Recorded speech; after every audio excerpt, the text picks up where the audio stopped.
রোজার সময় যাদের খাবারে একদমই রুচি থাকে না তারা একবার এই মগজ রেসিপিটা ট্রাই করে দেখুন, দেখবেন অজান্তেই প্লেট খালি হয়ে গেছে। বেগুনের মগজ তৈরি করার জন্য আমি নিয়ে নিয়েছি হাফ কেজি বেগুন। এগুলোকে আমি ছোট ছোট স্লাইস করে কেটে নিলাম। এবার আমি বেগুনগুলোকে ভালো করে ধুয়ে একটা পাতিলে পরিমাণ মতো পানি দিয়ে সেদ্ধ করতে বন্ধ করে সবগুলো বেগুনের খোসা ছাড়িয়ে নেব। আপনাদের সুবিধার্থে আরও একটা বেগুনের খোসা ছাড়িয়ে দেখিয়ে দিলাম।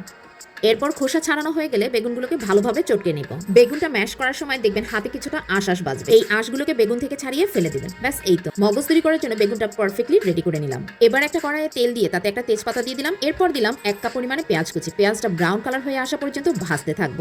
ব্রাউন কালার হয়ে এলেই এতে দিয়ে দিব 1 চামচ আদা রসুন বাটা। আদা রসুনটাকে পেঁয়াজের সাথে কিছুটা সময় ভেজে নেব যাতে এর গন্ধটা না থাকে। ব্যাস ভাজা হয়ে এলেই আমি এতে কিছুটা পানি অ্যাড করে দিব। এরপর একে একে দিয়ে দিলাম 1 চা চামচ হলুদ গুঁড়ো, হাফ চা চামচ মরিচ গুঁড়ো, 1 চা চামচ ধনিয়া গুঁড়ো এবং হাফ চামচ জিরা গুঁড়ো।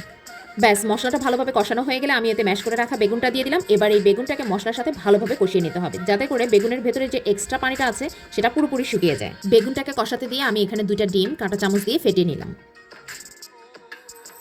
ডিমটাকে ফেটিয়ে সাইডে রেখে আমি বেগুনে 1 চামচ লবণ অ্যাড করে দিলাম। এরপর বেগুনটা ভালোভাবে কষানো হয়ে গেলে আমি এতে ফেটিয়ে রাখা ডিমটা দিয়ে দিব।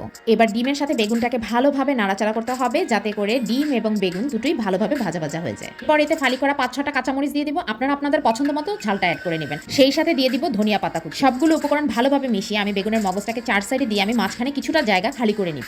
এরপরে এই জায়গাতে আমি একটা ডিম ছেড়ে দিব। ডিমটাকে কিছুটা সময় ভেজে নিব। ভেজে নেওয়ার পরে যখন কিছুটা হয়ে আসবে ঠিক সেই সময় আমি ডিমটাকে ভেঙে নিব। এতে করে মগজের ভিতরে সাদাটা একটা ভাব থাকবে এবং সেই সাথে খুব সুন্দর একটা লুকস তৈরি করবে। ব্যাস মগজটা কিন্তু একদম রেডি হয়ে গেছে। ঠিক এই সময়ে আমি ফ্লেভারের জন্য 1 চামচ চিনি অ্যাড করে দেব।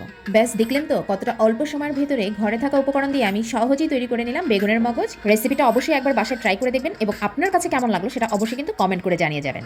ভিডিওটা ভালো লাগলে লাইক, কমেন্ট এবং শেয়ার করতে ভুলবেন না। আর এমন কম সময়ে সহজ উপকরণে মজার মজার রেসিপি পেতে আমার চ্যানেলটাকে সাবস্ক্রাইব করে রাখবেন।